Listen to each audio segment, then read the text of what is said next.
Alors, comme je vous l'ai dit tout à l'heure, il y a eu un petit empêchement pour le groupe Shingashina qui devait venir faire le grand succès Attaque on Titan. On va être reporté à cet après-midi vers 17h30, 18h. Mais là, on va enchaîner du coup sur une conférence cosplay. C'était pas prévu, mais c'est l'occasion de vous préparer pour le concours cosplay qui aura lieu à 14h. Et donc, je vais vous proposer d'inviter avec moi sur scène à nous rejoindre le futur jury cosplay de demain. 4 cosplayeuses émérites qui s'y connaissent vraiment bien et qui vont pouvoir répondre à vos questions et aux miennes sur le monde du cosplay. Est-ce que vous pourriez me faire un tonnerre d'applaudissements, s'il vous plaît, pour notre 4 cosplayeuses? Elle est où? C'est pas un tonnerre, ça! Un tonnerre d'applaudissements!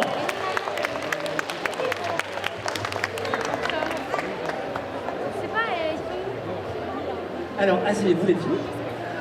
Déjà, est-ce que vous auriez la gentillesse de vous présenter, parce que nous on a discuté un peu tout à l'heure, mais le jury vous ne connaissez pas forcément. Je vous laisse vous présenter une à une.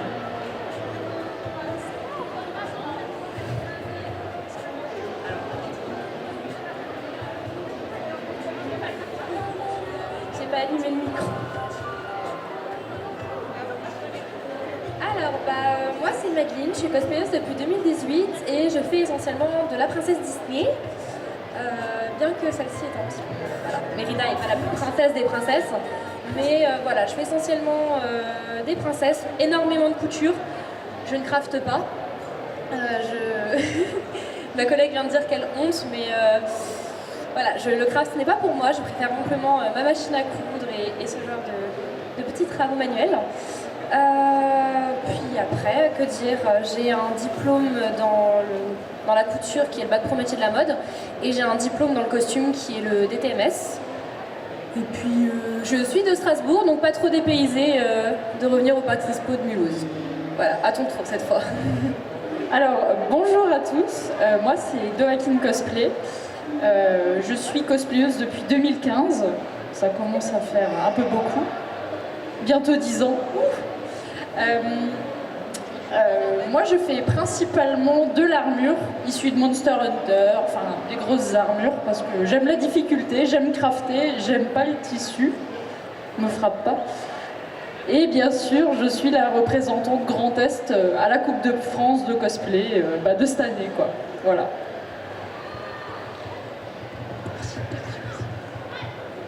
Bonjour, donc moi je suis Aria Zatara. Donc moi je suis Aria Zatara. À la base, je suis photographe depuis plus de 10 ans.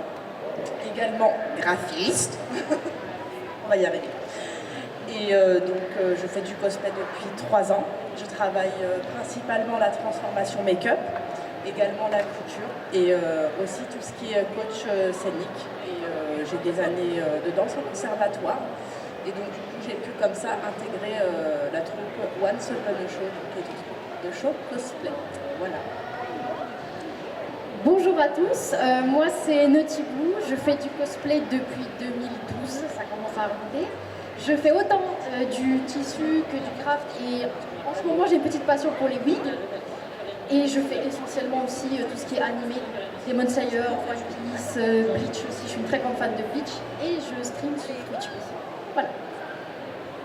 Merci beaucoup. Donc la présentation était assez claire, mais il y a une question qui revient souvent, et en fait c'est la première question que je me pose, moi, c'est comment est-ce qu'on se lance dans le cosplay? Imaginons, est-ce qu'il faut une envie particulière? Est-ce qu'il faut du talent particulier? Tu me disais que tu avais plein de diplômes, moi j'en ai aucun. Comment est-ce qu'on fait pour se lancer dans le cosplay?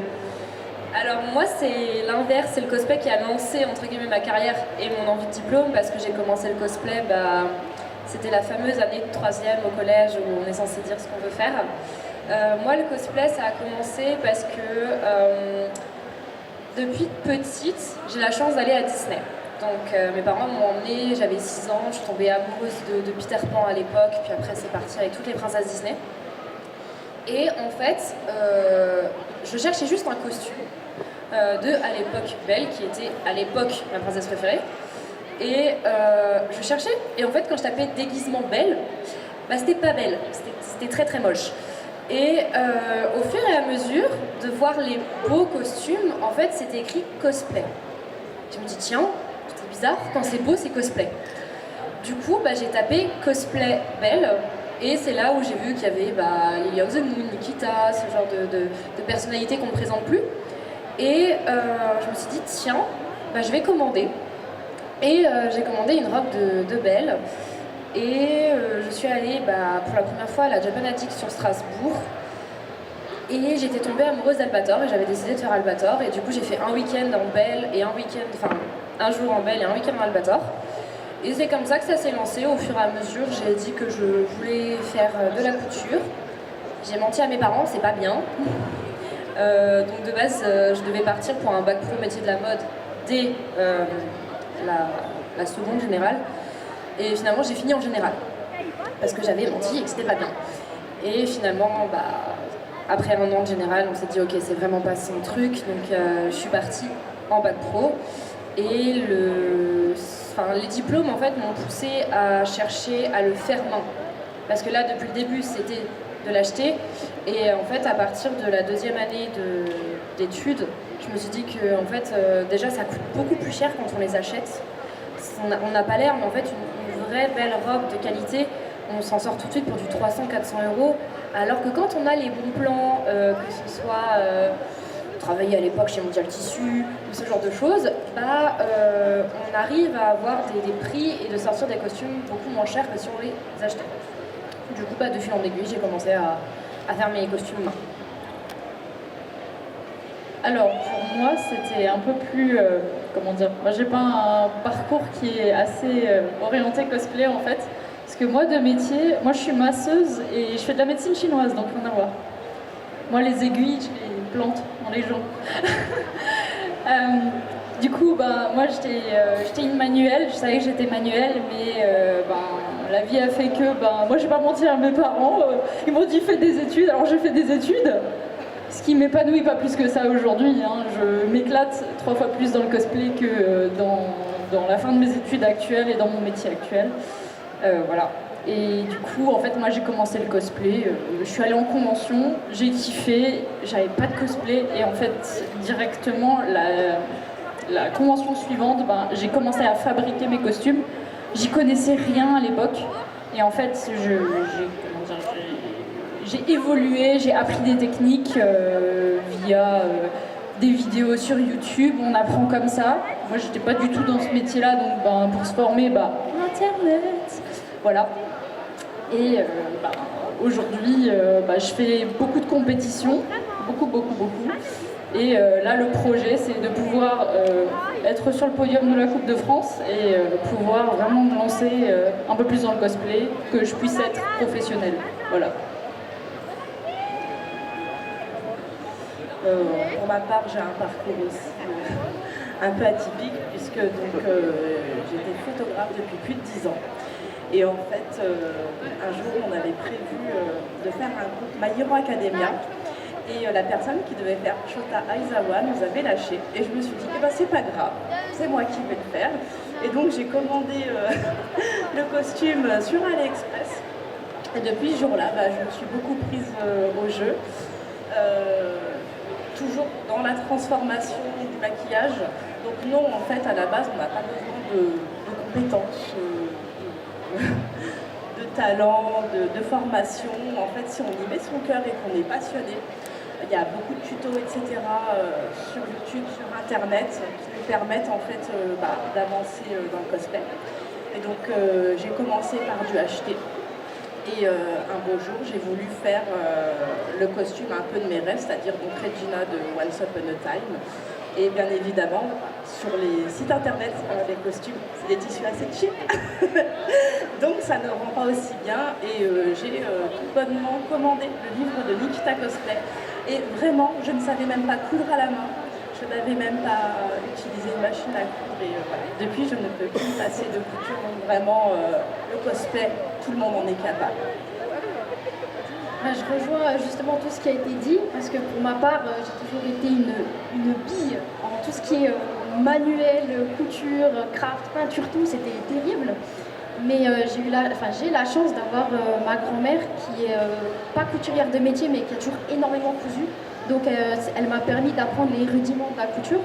Et c'est comme ça que petit à petit je me suis lancée. Et on trouve vraiment tout sur Internet. Il y a de plus en plus de tutos, que ce soit sur TikTok aussi énormément. Enfin je consomme tout le temps des tutos aussi pour ma part.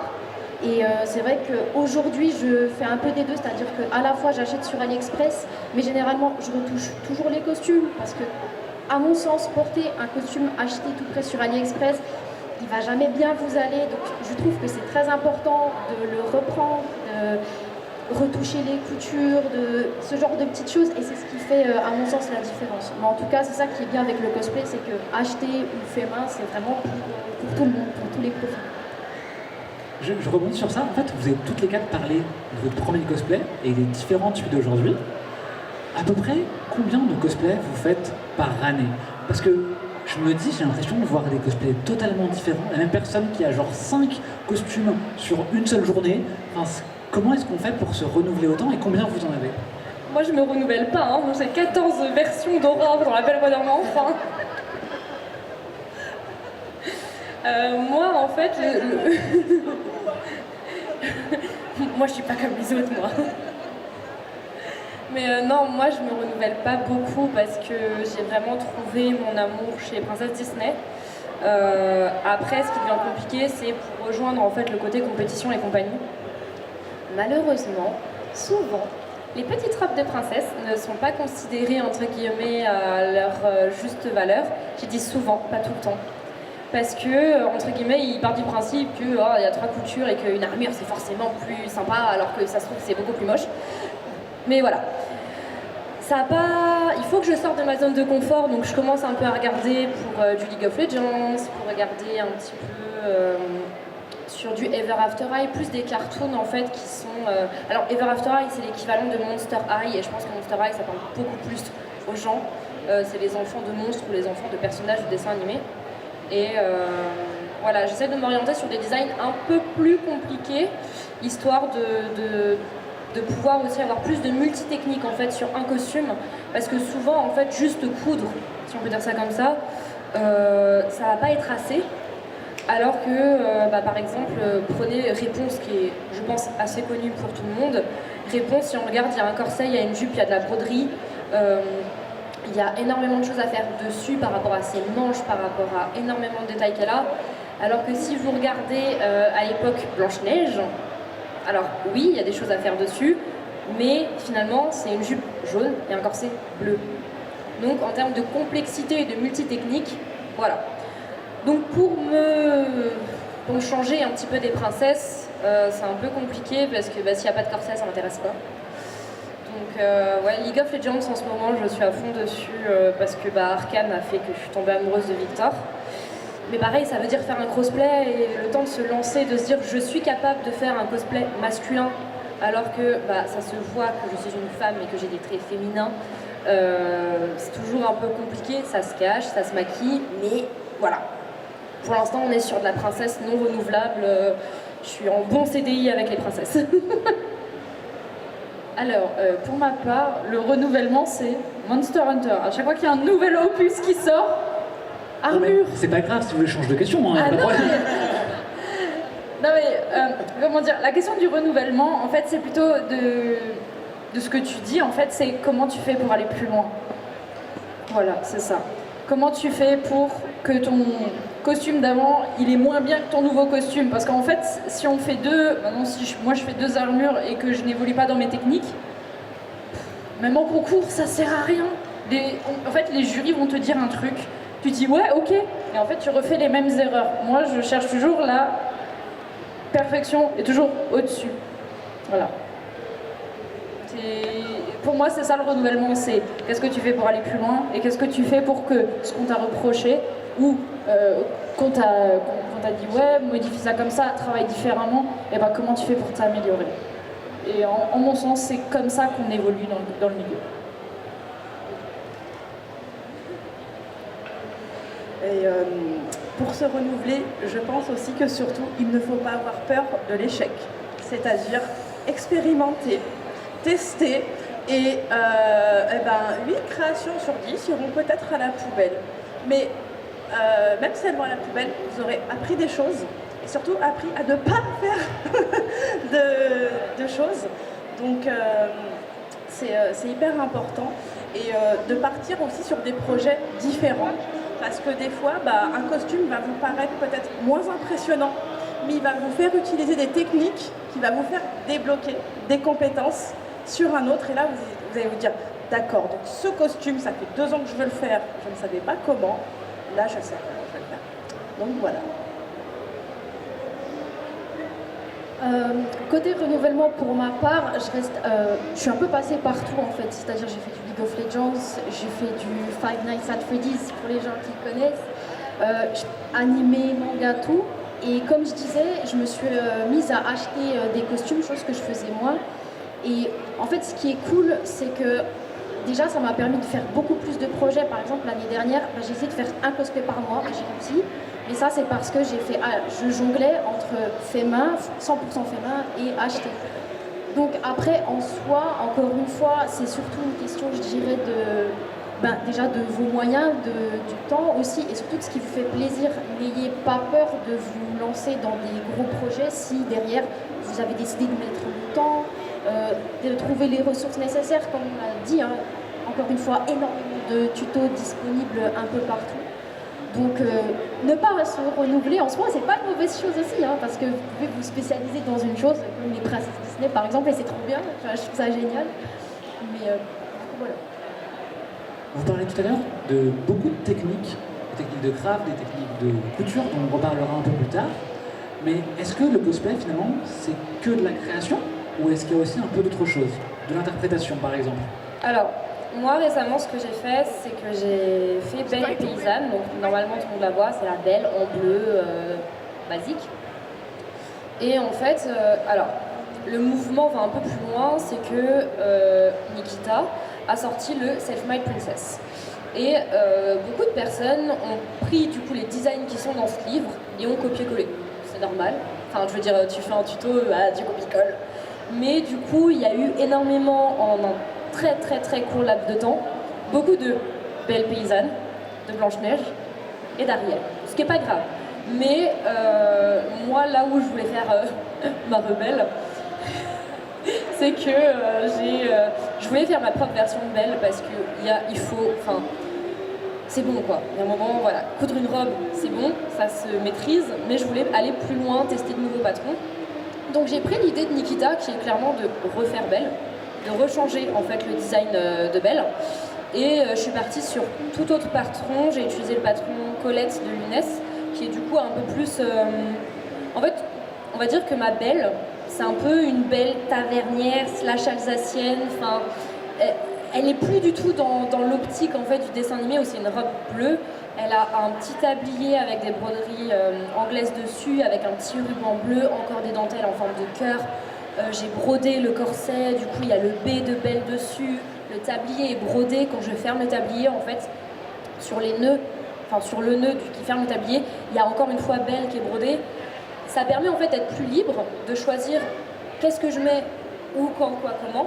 Si j'ai envie que ma jupe elle soit plus longue, plus courte, plus volumineuse, cercle, rectangle, que mon corset soit plus long, plus court, la chemise pareil. Enfin, j'ai vraiment pu choisir en fait ce que j'aimais, parce qu'il y a des princesses aussi où je les trouve jolies, mais je me dis bah pas ouf. Enfin genre, je m'adore en Aurore avec le côté Aurore, elle a les épaules dénudées.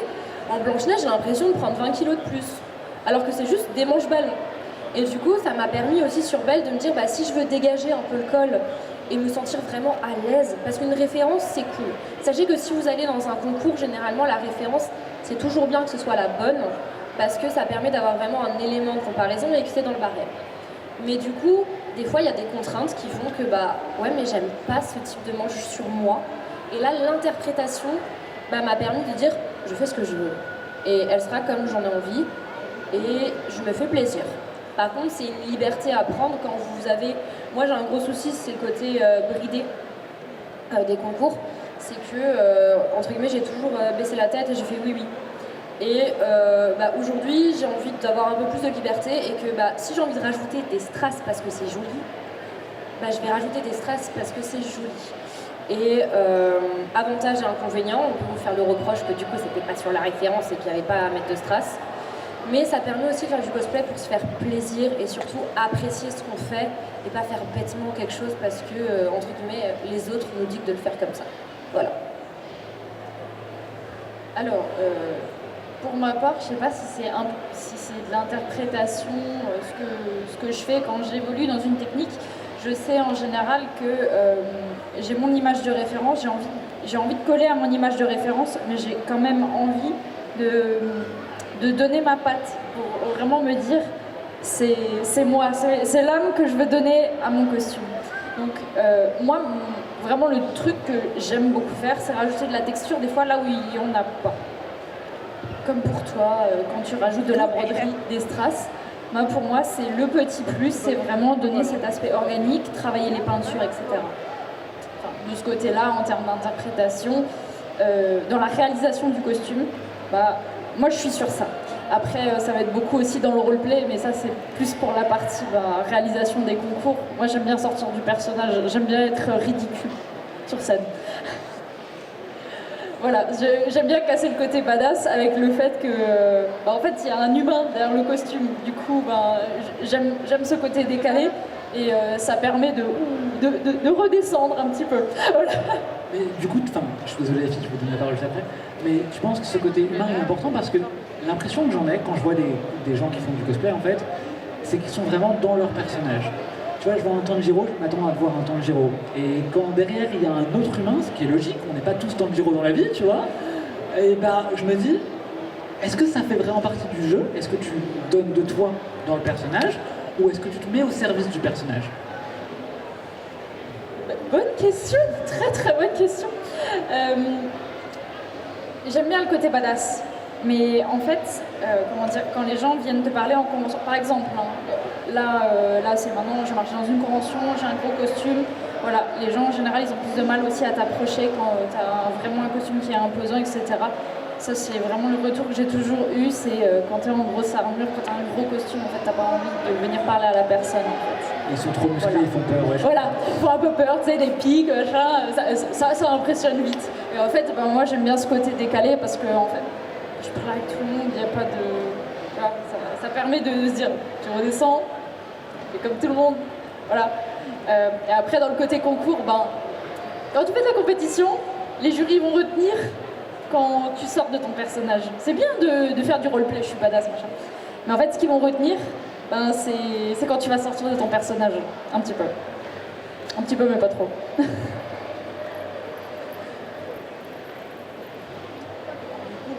Recentrer sur la question, donc à savoir si c'était que de la création pour le cosplay. Donc en fait, on peut dire que c'est tout simplement une palette artistique qui se décompose en deux parties. Donc la première qui est la construction finalement du personnage, qui peut passer par le costume, on passe par de la coiffure, on passe par du maquillage, donc ça peut être énormément de choses, énormément de matières, prothèses, le latex, et j'en passe, énormément de matériaux. Et donc la deuxième partie va être de faire vivre son personnage, qui a une autre palette artistique, puisque vous pouvez le faire vivre le temps d'une pause sur des shootings photos, vous pouvez le faire vivre en acting, donc en vidéo, etc. Et vous pouvez aussi le faire vivre sur scène, donc qui est encore différent. Donc voilà, c'est vraiment un condensé en fait de plein de choses, et en plus même quand on touche à tout ce qui est photo, vidéo, on peut faire nos montages, on peut faire des édits, etc. et faire croire que notre personnage, la photo elle est prise dans le film, et en fait non. Donc voilà. Alors pour revenir sur le côté création, on va dire un peu plus personnel, ajouter sa patte, moi c'est ce que je fais beaucoup parce que je suis une très grande fan de shonen classiques, que ce soit les One Piece, Bleach, Demon Slayer évidemment.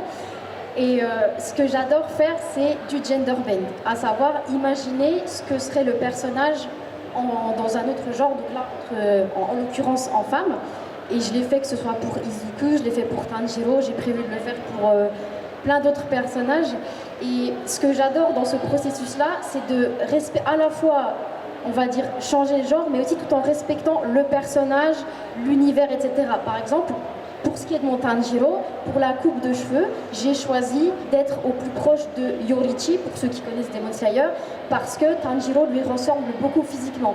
Donc comme ça, je garde, on va dire, les caractéristiques du personnage dans son univers, tout en me les appropriant, en imaginant, et c'est une façon, je trouve, de faire presque une sorte de dossier de création personnelle, tout en ayant un modèle de base. Mais encore une fois, je trouve ce qui est cool aussi avec le cosplay, c'est que votre touche, votre patte personnelle, vous pouvez la montrer, que ce soit à travers le choix des tissus aussi, pourquoi pas, que ce soit les textures aussi, comme tu as dit, ou même la perruque, ou ce genre ou le maquillage, pourquoi pas. Mais c'est ça qui est cool, je dirais, en règle générale dans le cosplay, c'est que vous pouvez soit choisir de suivre trait pour trait votre modèle d'origine, ou alors ajouter ces petites touches, ces petits détails qui vont vous permettre de vous approprier un petit peu plus le personnage, je dirais. Alors du coup, c'est assez intéressant et ça résume à la prochaine question. Est-ce que vous êtes capable d'interpréter un personnage qui ne vous ressemble pas? Alors j'espère, Orochimaru, que t'es pas trop... Mais comment ça se fait, enfin, comment est-ce qu'on peut interpréter un personnage qui ne ressemble pas dans la vie de tous les jours?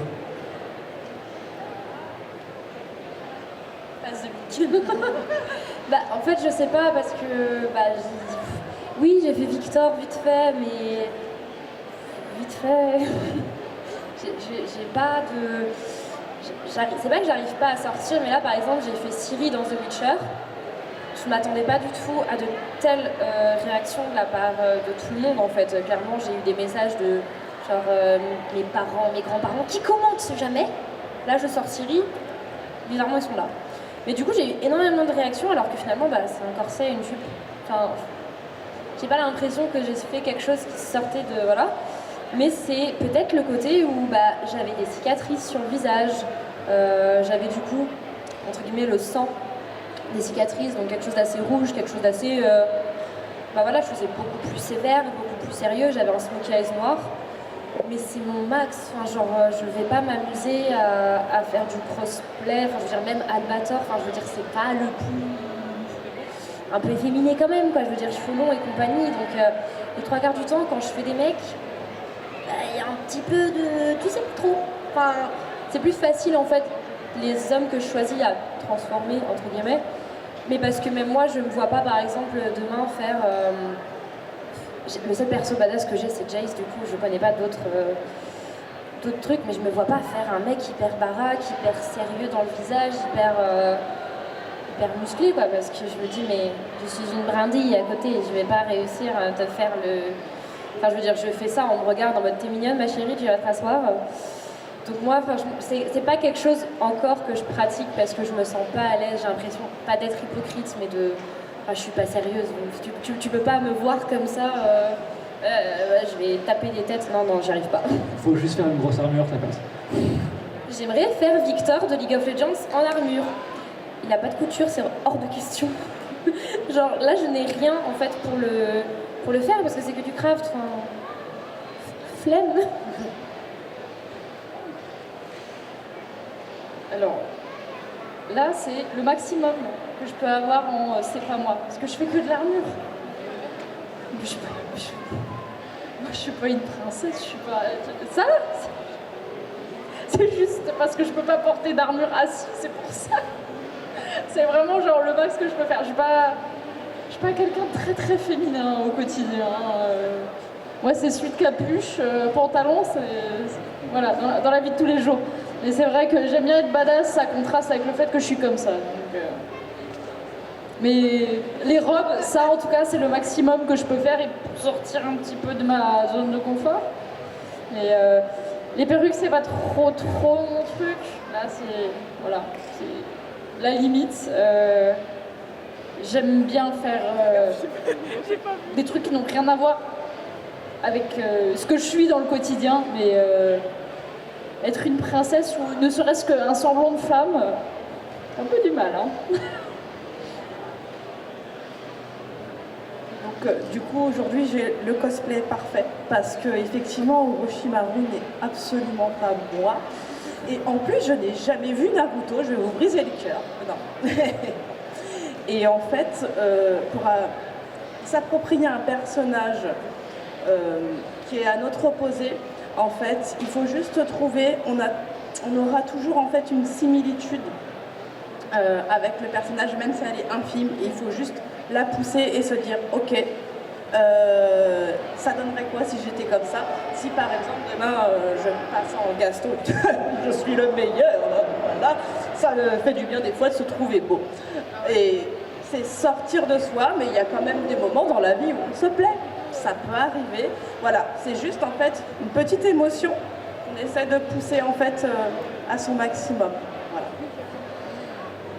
Alors c'est drôle parce que du coup moi c'est tout l'inverse, j'ai l'impression, enfin je fais tout le temps des persos qui me ressemblent ou pour qui j'ai vraiment un attrait particulier. J'ai le même MBTI que Tanjiro, voilà, ENFJ, voilà. Mais sinon je dirais, en tout cas, bon, encore une fois c'est personnel, mais pour que je fasse un cosplay et que le personnage j'arrive à vraiment, entre guillemets, bien l'interpréter, il faut que ce soit un personnage que j'apprécie dans une œuvre. Il faut que je le connaisse, que je sache de quel manga il vient, de quel jeu vidéo, que je connaisse vraiment un minimum le personnage. Et ça va me permettre de me raccrocher quelque part à des traits de personnalité ou son attitude dans lesquels je vais me reconnaître un peu. Typiquement, tout récemment, j'ai fait un costume que je pense j'aurais jamais imaginé faire quelques années en arrière. J'ai fait Nami de One Piece, de qui je suis quand même diamétralement opposée sur certains points, qui est très pleine de confiance en elle, très sexy, très assumée, et ce qui n'est pas du tout mon cas. Et pourtant, une fois que j'ai franchi ce pas, ça m'a vraiment permis de me dire « Ah purée, mais en fait, je passe un très bon moment ». Parce que quelque part, c'est un jeu d'acting, c'est presque être acteur. Le temps d'une pause pour un photoshoot, pour une vidéo, pour un concours, je suis ce personnage, ou en tout cas, je fais tout pour l'être. Et c'est un exercice hyper intéressant, mais qui, encore une fois, ça dépend de tout à chacun, bien sûr. Mais c'est bien de franchir le pas, d'oser, même si au final, c'est peut-être pas incroyable, ou votre reflet dans le miroir ne vous convainc pas. Si vous avez des gens autour de vous qui sont là pour vous hyper, pour vous dire « T'es incroyable » et tout, ça vous booste. Et c'est ça qui donne aussi la force de continuer dans cette voie. Une question plus personnelle, et du coup, on va revenir. C'est quoi votre cosplay que vous avez fait préféré? Genre celui où vous êtes tellement fier et où vous dites « J'aurais aimé que tout le monde le voit ». Aurore. Aurore a une très très grande signification pour moi, pour la blague. Mon copain s'appelle Philippe. Pour ceux qui n'ont pas la référence, c'est le prince dans La Belle au Bois dormant. Au fil du temps, j'ai aussi en fait fait beaucoup de parallèles à ce dessin animé sur beaucoup de points. Alors déjà par contre, Maléfique a toujours été ma méchante préférée. Depuis ça par contre, La Nuit des Temps. Mais en fait au fur et à mesure, j'ai fait énormément de parallèles où j'ai 3 meilleures amies. Qui ont un peu ce rôle-là, parce qu'il faut savoir que dans mon groupe d'amis, je suis toujours la plus jeune. Je suis le bébé tout le temps, voilà. Et oui, même actuellement, je suis le bébé de cette brochette. Et du coup, il y a ce côté, j'ai 3 meilleures amies, j'ai mon prince. J'ai beaucoup de choses comme ça qui font que Aurore, si je pouvais, je la porterais tout le temps. Je me suis fixé une limite de un peu moins la porter parce que déjà, il y a eu des trucs très déplacés qui ont été faits et dits. Parce que quand mes amis font Aurore, on a déjà eu le cas du « Ah, Madeleine !» Ah, non. Hyper déplacé, dans le jugement complet. Et bah, ma pote était là, genre du coup, entre guillemets, en Alsace, on n'a plus le droit de faire Aurore. Parce que après, on se fait dévisager parce que c'est pas toi. C'est quelque chose sur laquelle je suis contre parce que je suis absolument pas sur le « elle est à moi ». Non, elle est à Disney. Et que je veux aussi pas laisser la place parce que tout le monde a sa place, mais c'est plus aussi qu'on se détache un petit peu de cette image où oui, j'aime Aurore, je l'adore, je la surkiffe, mais je veux aussi que les gens puissent avoir leur liberté de la faire aussi et se sentir tout aussi bien parce que dans pareil, mon groupe d'amis en général, c'est ouais, mais tu l'as fait si bien qu'on n'ose pas la faire, ou elle te plaît tellement qu'on n'ose pas la faire. Et ça, je trouve ça vraiment dommage parce que si je suis une limite pour mes amis, alors qu'ils comptent énormément, pour moi, c'est vraiment dommage. Donc, Aurore, si je pouvais, je la mettrais tous les jours. But, j'aime les copains.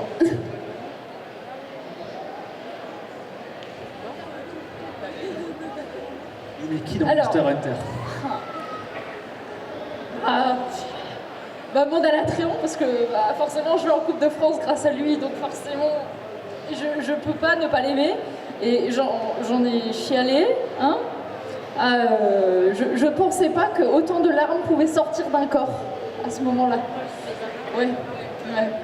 J'ai jamais autant pleuré de ma vie que quand j'ai été sélectionnée pour la Coupe de France, parce que ça se résume quand même à 3 ans de travail sur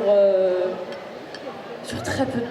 C'était des deadlines à chaque fois, c'était très court. C'est tellement de préparation en amont. On se rend pas compte, c'est pas je fais mon costume, je vais en convention, je fais mon concours, c'est fini. C'est tellement de travail en amont, c'est tellement aussi de remise en question. Mon à la Triomphe, ça a été la remise en question de tout. Au moment, quand ils ont appelé ma dauphine, je dis mais jamais je serai sélectionnée, mais jamais de la vie ce sera moi. Et ils m'appellent, mais instantanément, je chiale. Franchement, c'était le meilleur moment de mon existence que quand j'ai été sélectionnée à la Coupe de France. C'est pour ça que mon à la Triomphe, j'adore le montrer, j'adore en parler, et c'est vraiment un exemple de summum pour moi de création. C'est vraiment le niveau. Là, j'étais au sommet de mon art pour moi. Et pourtant, j'apprends encore des choses avec la Coupe de France. Forcément, je fais aussi du tissu maintenant. Quel enfer, quel enfer. Non, ça va. Juste 6 mètres de tissu à floquer à la main. Merci. Ouais, non, la Triomphe. La Triomphe est toujours la Triomphe. Voilà. Alors pour ma part, mon cosplay préféré, c'est celui de Regina Miles, puisque c'est celui qui m'a donné envie de mettre les mains dans la couture, et surtout que c'est un personnage, je suis elle est moi, tout simplement, à tel point que quand on est dans de l'acting, donc effectivement on joue, quand je suis Regina, je ne joue pas.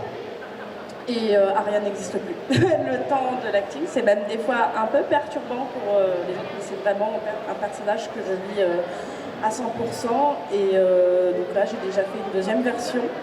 Et je pense qu'à un moment, j'en ferai une troisième fois. Voilà. Je ne m'arrêterai pas là.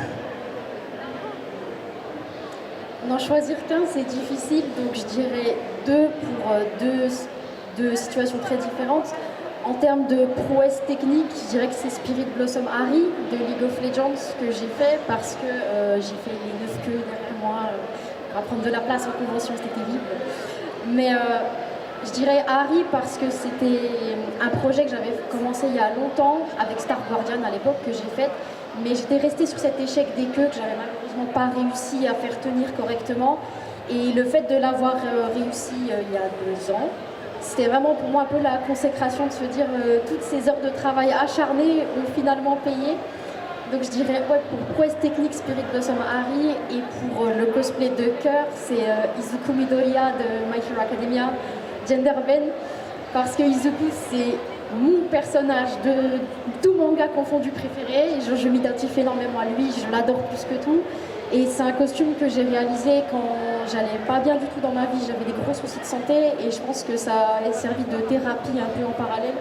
Et donc l'avoir enfin terminé, parce qu'il m'a pris beaucoup de temps, et tous les retours encore une fois que j'ai eu dessus, enfin vraiment quand je suis cosplay en Izuku, c'est la même chose, je suis pas, c'est moi, je suis pas cosplayée. Totalement, mais toujours bien sûr. Et rien que pour ça, pour moi, Izuku c'est idem. Je pourrais le porter à toutes les conventions avec grand plaisir, mais donc voilà.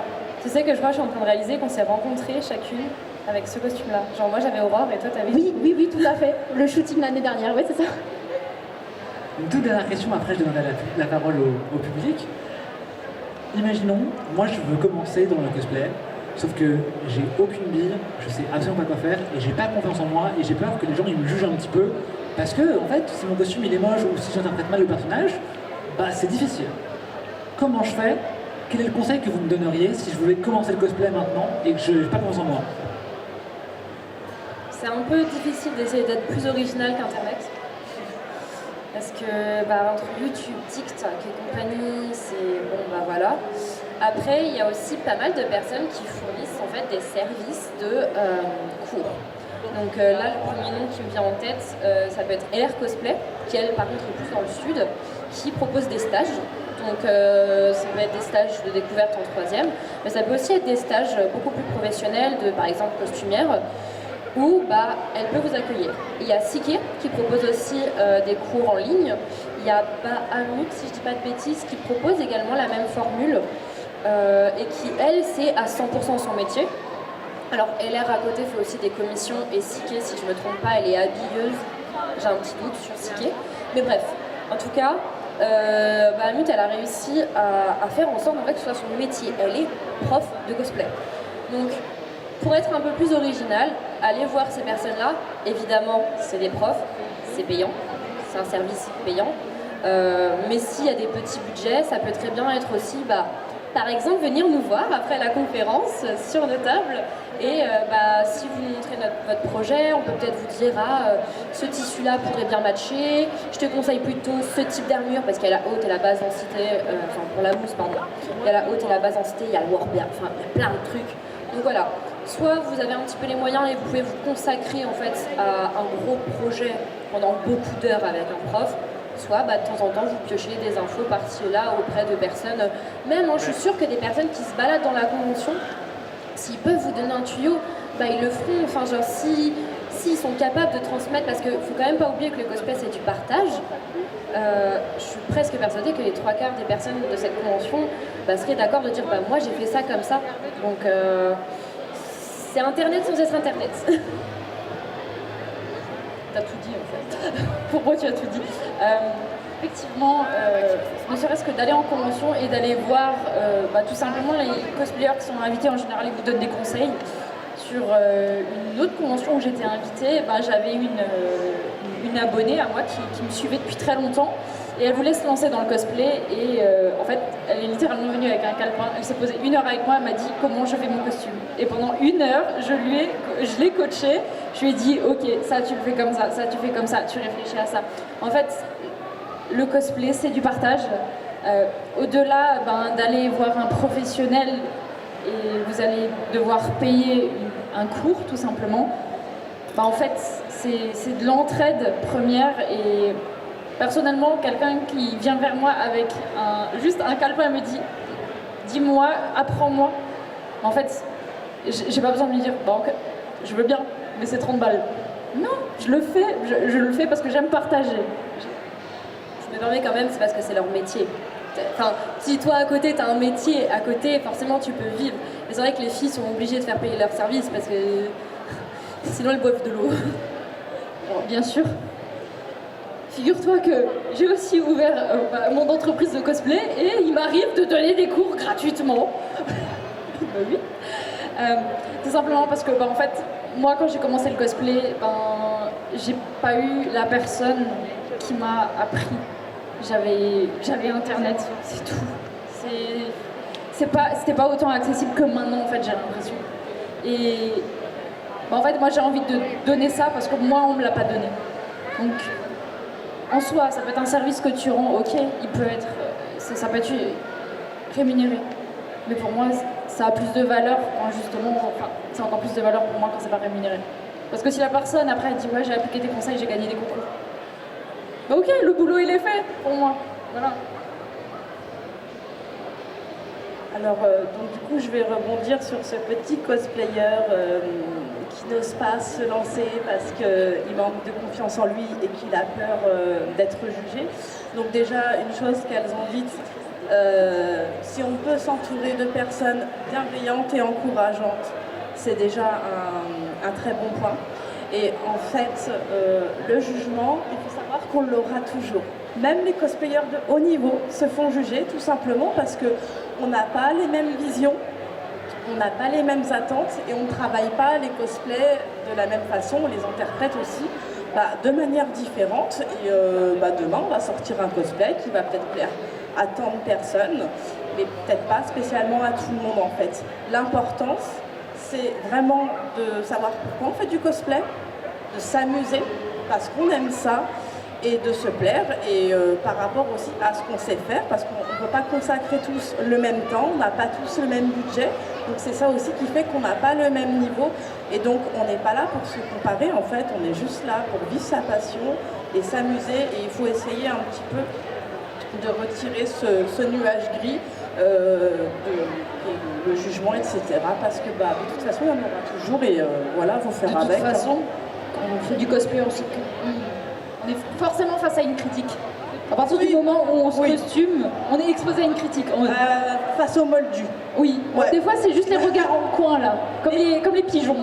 Les moldus, ceux qui ne font pas de cosplay, qui ne connaissent pas du tout, effectivement, on nous dit... Dans la vie de tous les jours, on n'est pas comme ça, mais on aime bien être comme ça. Dans une communauté bizarre, il faut être un petit peu barré pour faire du cosplay. Voilà.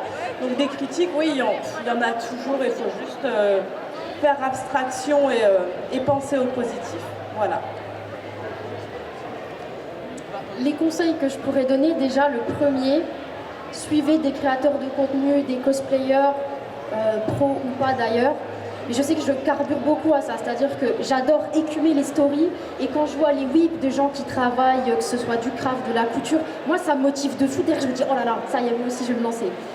Donc déjà suivre des créateurs de contenu et aussi ne pas hésiter à les DM, à leur envoyer un message si vous avez une question, vous voyez ah purée il a utilisé cette technique-là pour faire cette perruque, cette technique-là pour cette couture.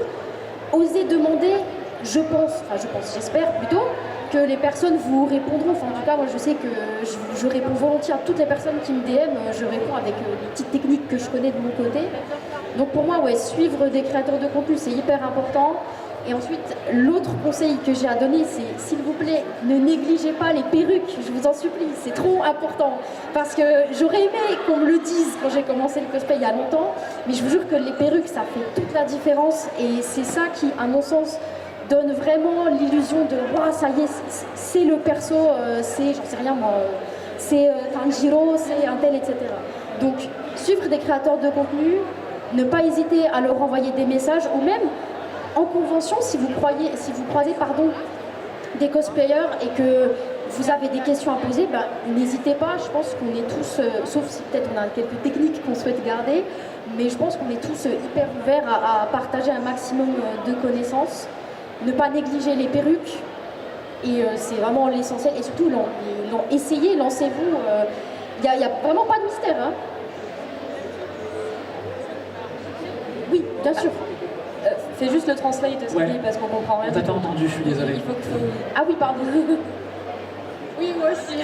Je disais par exemple, comme elle dit, de travailler les wigs autant aussi que le make-up, bien évidemment, c'est surtout pour les cosplayers qui veulent acquérir un certain niveau.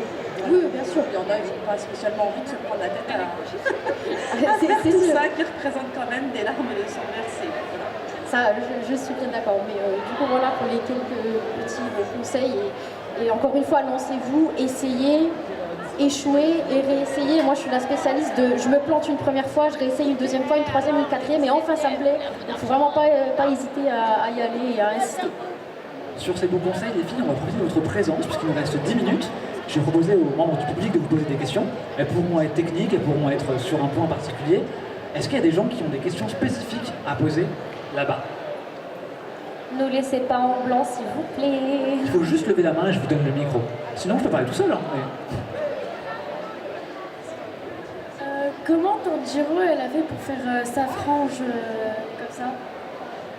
Alors, déjà la première étape, c'est crêper la wig. C'est hyper important de la crêper parce qu'en fait, déjà, les wigs, c'est de la fibre plastique. C'est-à-dire que si tu la chauffes, la forme que tu vas lui donner, elle va rester. Donc, si tu crêpes, déjà, en crêpant ta perruque, ça va permettre de gagner du volume, ce qu'on cherche généralement. C'est ça qui m'a permis de faire cette forme-là. Et ensuite, surtout, de la colle. C'est tout bête, mais ma wig, elle est collée. Elle va pas bouger. Je peux prendre un ventilateur dans la tête, ma wig, elle bougera pas. Et moi, c'est ce que j'adore faire pour vérifier que ma wig est bien collée. Je la secoue dans tous les sens. Et comme ça, je me dis, ok, ça tient. Mais du coup, ouais, donc, j'ai crêpé. Ensuite, j'ai donné la forme que je voulais avec de la laque plus du sèche-cheveux. Parce qu'encore une fois, l'avantage, c'est que la Got To Be, la fameuse, la laque jaune, là, il y en a un normal pour pas très cher, vous en avez d'ailleurs. Donc, je partage le tips. Mais du coup, quand vous utilisez cette laque-là précisément, donc la Got To Be, en fait, elle fonctionne comme une colle. Et en l'utilisant et en la chauffant avec le sèche-cheveux, ça va vraiment faire l'effet d'une colle. Et là, ça bouge pas. Là, le truc, je peux le mettre dans tous les sens, ça bougera pas. Aussi. Mais du coup, voilà, tout simplement crêper, la colle, de la laque, du sèche-cheveux. Et après, c'est que du travail à donner la forme que tu souhaites. Moi, en l'occurrence, j'ai fait ça comme ça, mais idem pour ce que j'ai sur le côté, pareil, ça bouge pas. Mais voilà. D'accord, merci. Merci beaucoup. Je voulais juste compléter par rapport à ta wig pour le crépage, parce que moi-même j'ai galéré à crêper. C'est très dur, donc n'hésite pas à prendre un fer à gaufrer. Ça va bien t'aider, ça va casser la fille. Voilà. Est-ce qu'il y a éventuellement d'autres questions sur les perruques ou sur autre chose? J'arrive. Oui, désolé, du coup, je vais quand même poser la question. C'est quoi comme type de colle? Alors j'en ai essayé plusieurs. Pour moi, les plus efficaces pour l'instant, c'est la colle contact transparente gel moi j'avais pris celle de Patex, ou sinon, tout simple, la colle UU liquide en gel, celle que j'utilisais à l'école par exemple. Il y en a dans tous les supermarchés, c'est pas trop cher, et vraiment c'est très très efficace. Merci. Merci à toi. Est-ce qu'il y a d'autres questions éventuellement? J'essaie juste de passer un petit peu. Alors moi du coup j'ai une autre question. On n'a pas parlé encore des concours, enfin on l'a évoqué un petit peu. Mais dans un concours, comment vous appréhendez la chose? Est-ce que vous arrivez en mode il faut que je gagne à tout prix? Ou c'est juste je vais prendre mon kiff et on verra? Elle est con cette question. En fait, moi je vais essayer d'être la plus honnête parce que ça sert à rien de faire semblant du oui, non, mais le plus important c'est de faire rire sur scène. Oui, oui, d'accord, c'est quelque chose.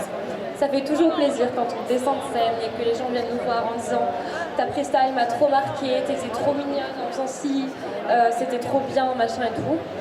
Mais il y a un moment, il faut arrêter d'être hypocrite quand on répond à cette question. Alors, il y en a, ça suffit. Je dis pas que tout le monde est hypocrite en répondant ça. Mais il y a un moment où le cosplay, c'est un budget. Aller en concours, c'est un budget. Décider de passer en concours avec un cosplay, c'est des larmes, parfois du sang. Premier degré, je me suis cousu le doigt une fois, donc non, des fois il y a des trucs qui se passent, mais il y a un moment quand on va à un concours, c'est qu'on attend aussi quelque chose. N'importe quoi, un prix coup de cœur public, un prix coup de cœur jury, un 1, 2, 3, tout ce que vous souhaitez. Mais on vient là pour marquer et aussi pour, je vais pas dire rentabiliser parce que ça reste pour le plaisir. Il y a certains cosplays, si on peut en tirer un petit peu quelque chose, c'est mieux. Après, à côté de ça, il y a aussi toute on va dire l'avant-concours, que ce soit au niveau du stress et la gestion du stress. Moi, je sais qu'à force, il y a des concours où j'y vais un petit peu, c'est la maison, je me mets sur une petite chaise et puis bon, on attend que l'heure passe. Et puis, il y a des concours où on va dans le vestiaire, on voit les autres et on fait « Maman ?» C'était pas prévu tout ça, là, je vais rentrer à ma maison. Et là, d'un coup, le stress, pour ma part, en tout cas, il va monter d'un coup, où je me dis, ça va pas le faire. Ça va pas le faire parce qu'en face, il y a des gens où je me prends une claque visuelle au niveau des costumes, où tu te dis, ouais, il y a encore du chemin. Et puis des fois, j'ai le même état d'esprit, et puis, première. Je fais non, c'est pas possible. La première fois où j'ai fini première, j'étais face à 3 personnes qui ont fait la CFC, donc la fameuse. Pour quand même expliquer, la CFC c'est le concours de France de cosplay. Et donc je me suis retrouvée avec 3 personnes de CFC dans les vestiaires. J'étais en panique totale, j'avais fini mon costume le matin même. Parce que ça vous apprendrez que les rushs, généralement ça va avec le concours. Et en fait, au moment des résultats, ce qui s'est passé, le 3, 2, jury, première. Et c'est là où j'ai ma meilleure amie à côté de moi qui était en mode bon, tu te lèves, c'est toi qu'on vient d'appeler. Et ça a pris énormément de temps, désolée pour toutes les personnes qui ont assisté à ce moment bien gênant, bien blanc, bien j'ai pas compris, mais c'était vraiment une claque où avant je rigolais avec Dovahkiin en disant oublie que t'as aucune chance, vas-y fonce. C'est vraiment le stress, c'est bien, c'est bénéfique, ça permet aussi de se surpasser sur beaucoup de choses. Mais au pire, c'est qu'un concours. Et il y en a d'autres. En plus, en ce moment, les conventions sont en train d'exploser littéralement partout. Il y a des concours littéralement presque tous les week-ends. Si ça passe pas à ce concours-là, ça passera peut-être à un autre. Et ça passera peut-être à un autre, ou à un autre, ou à un autre. Le plus important, c'est de retenir ce qui vous a plu sur ce concours, que ce soit les retours jury ou que ce soit les retours scéniques. Évoluer, parce que forcément, si vous sortez la même chose à chaque fois, s'il y a vraiment un souci de base, ça va être compliqué pour évoluer. Mais si vous prenez les bonnes infos, parce qu'il y a aussi des fois où les infos sont pas... Voilà. Chacun a sa manière de juger, chacun a sa manière de voir les choses. Et avoir un retour d'une personne, si c'est pas le même retour, entre guillemets, pour tout le monde, des fois ça peut peut-être juste être votre interprétation. Si vous avez voulu danser sur scène et que c'était votre kiff, c'est pas parce qu'un jury un jour va vous dire « Ouais mais danser c'est pas ouf », qu'il faut arrêter de danser sur scène. Voilà, donc globalement c'est... Le cosplay, c'est bien quand c'est rentable. Quand on va en concours et qu'il se passe quelque chose, on est content. Mais perdez pas espoir, si c'est pas cette fois-là, normalement un jour, avec de la persévérance, ce sera votre tour. Encore une fois, je passe après toi, je ne sais plus quoi dire, mais c'est génial!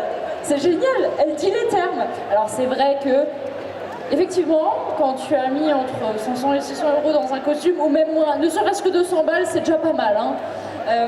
On n'a pas tous le même budget pour faire des concours, et quand on fait du concours, c'est qu'en général, le costume t'a coûté un peu de pognon et qu'il faut rentabiliser. Bien sûr que quand il y a du niveau, tu cherches le podium. Mais ça dépend le concours. Il y a des concours où tu as envie juste de t'éclater sur scène, il n'y a pas de défilé, alors tu passes en concours et puis tu vois ce qui se passe. Et puis sur les gros concours, un, c'est une vitrine pour toi, et deux,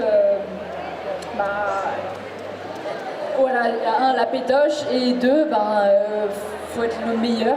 Et après, ça dépend de ce qu'on fait. Encore une fois, le concours, il y a tellement... On peut faire du concours sans jamais avoir fait des concours nationaux. Bon, au bout d'un moment, tu te dis quand même, vas-y, je tente. Et puis t'es un peu maso, tu tentes une fois, tu tentes deux fois. Voilà. C'est quand même éprouvant pour le corps. Faut pas l'oublier. Hein. Après, il y a un truc aussi, c'est que toutes les quatre, vous êtes vraiment expérimentés. Ça fait longtemps que vous faites du cosplay et vous savez ce que vous faites. Là, dans 5-10 minutes, on va avoir d'autres gens qui passent en défilé cosplay par un concours.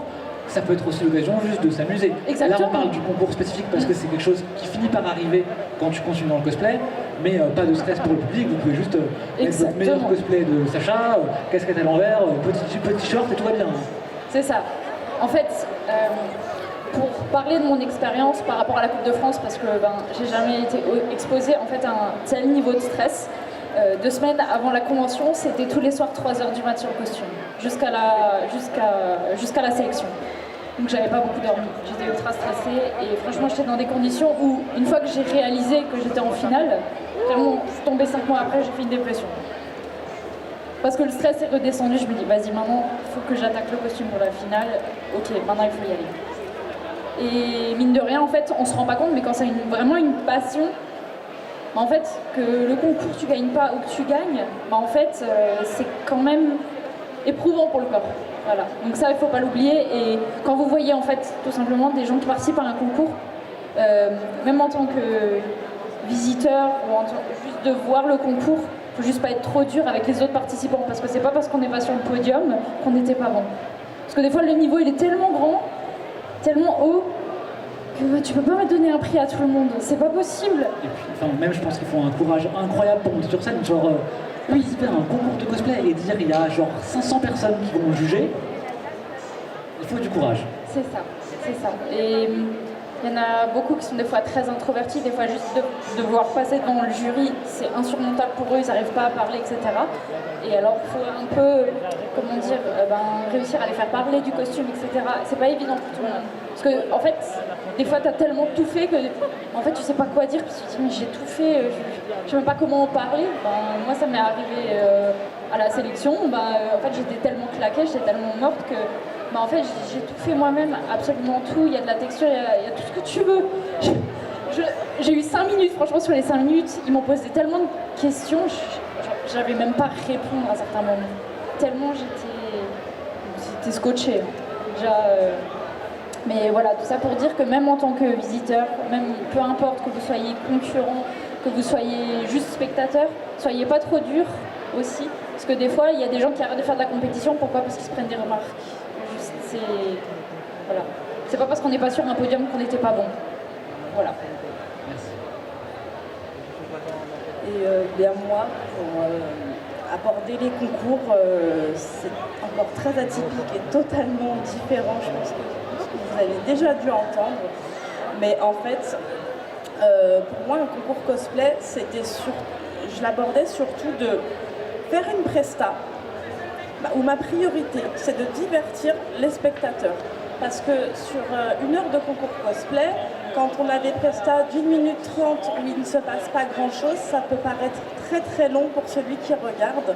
Et en fait, moi, j'ai voulu, dans un premier temps, casser ça et de me dire, je veux faire kiffer les spectateurs. Et à partir du moment où c'est le cas, j'ai gagné, tout simplement. Donc je l'ai abordé dans un premier temps comme ça. C'est pour ça que je choisissais en fait, j'avais mes costumes dans mon armoire et je me disais lequel va plus m'inspirer justement à faire des choses assez dynamiques et rythmées sur scène, etc.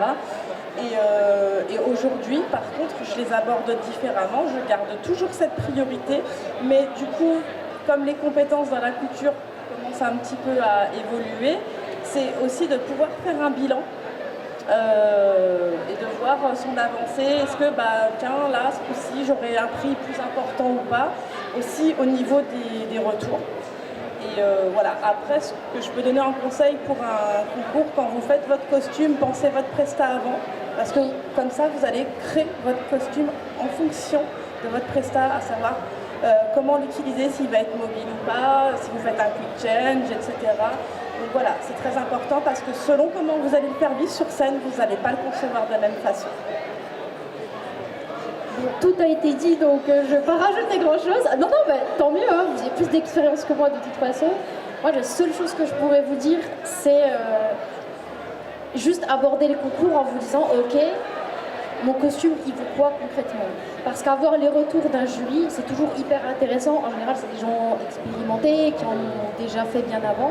Et c'est bien de savoir les erreurs que vous commettez, parce que quand on a la tête dans le guidon, des fois, on ne se rend pas compte qu'on commet des erreurs peut-être récurrentes ou autres. Et avoir le point de vue extérieur de quelqu'un qui, en plus, a l'expérience, a ces connaissances-là, ça peut être hyper intéressant pour vous améliorer. Donc moi, je vous dirais d'aborder le concours comme l'occasion de gagner vous aussi en expérience et surtout de mesurer ce que vous valez sans non plus vous reposer évidemment que sur ce que disent le jury, parce que vous avez de la valeur en tant que tel, vous n'avez pas besoin d'avoir l'approbation de telle ou telle personne, mais c'est toujours hyper intéressant juste de savoir ce que vous pouvez améliorer pour vraiment esprit shonen, allez on y va, comment je peux m'améliorer, comment je peux devenir le boss concrètement, et voilà.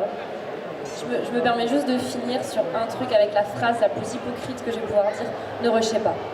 Ne rushez pas parce que je suis une abonnée au Rush, d'où l'hypocrisie, mais là je vais rejoindre le point de la dépression dont elle parlait. Rusher signifie énormément de choses, signifie ne plus manger, ou moins, ne plus dormir, ou moins, boire trop de Monster, beaucoup trop. Et du coup, ça va déjà vous rendre très sensible sur beaucoup de choses. Vous allez être sensible sur les remarques, juste d'un point de vue santé. Imaginons demain, vous décidez de faire un personnage qui doit faire une roue sur scène, ou une roulade, ou un truc, vous savez, un peu physique. Il y a tellement plus de chances que vous le ratez parce que vous n'êtes pas reposé, parce que vous êtes sous tension en fait. Et la déception, s'il se passe rien, est 1000 fois pire que si vous n'aviez pas rushé. Pourquoi? Parce que vous êtes tellement sur les nerfs que si on te dit tout simplement pas ouf, parce qu'il y a des jurys qui sont pas très bienveillants, il faut aussi le dire, il y a des jurys qui vont te regarder en mode non, c'était pas ouf, non, pas... ou employer des termes un petit peu plus forts. Là c'est parti, là vous êtes fini. Il y a un concours où ça m'a pris 3 mois avant de faire quelque chose, ne serait-ce que aller derrière ma machine à coudre. C'est dévastateur le rush, hein. On n'en parle pas assez, mais c'est bien, c'est super. Il y a un côté, un petit peu l'excitation de vous dire ouais, dans 3 semaines je dois le finir. Et c'est bien d'avoir une deadline parce que ouais, j'ai le temps, ce sera fait. Non, arrêtez. Mais voilà, c'est bien, il y a une deadline, mais votre santé avant tout. Et au pire, c'est qu'en concours, on fera celui de l'après. Sauf la Coupe de France parce qu'il n'y en a que 2 par an. Merci beaucoup, vraiment, pour toutes ces informations, pour tout ce que vous avez transmis aujourd'hui.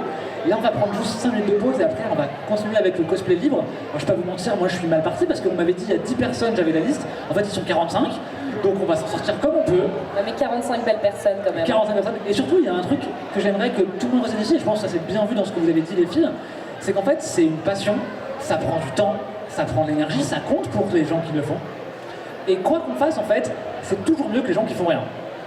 C'est-à-dire que là, aujourd'hui, j'ai juste mis une chemise, je suis carrément moins stylé que les gens qui sont derrière moi. Donc, vous pouvez. Mais elle est jolie ta chemise, promis. Merci beaucoup. Mais en tout cas, je pense que les gens, quand ils montent sur scène, vous pouvez les applaudir à chaque fois. C'est beaucoup de travail, c'est beaucoup d'investissement, c'est beaucoup de courage aussi. Donc il faudra les applaudir. Mais avant qu'on les applaudisse, je vous propose de faire un tonnerre d'applaudissements pour notre jury cosplay de demain. Merci à elle, vraiment. Et en plus, on sait que demain, ce sera bienveillant. Merci encore les filles.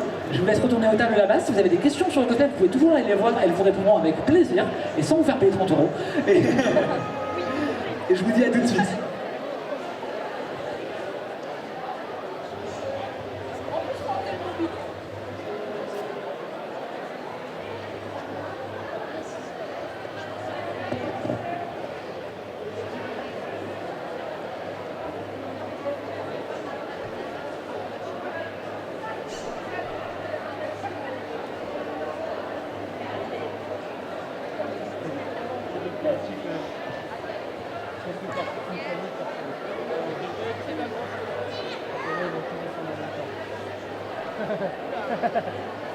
Il y a grave la place.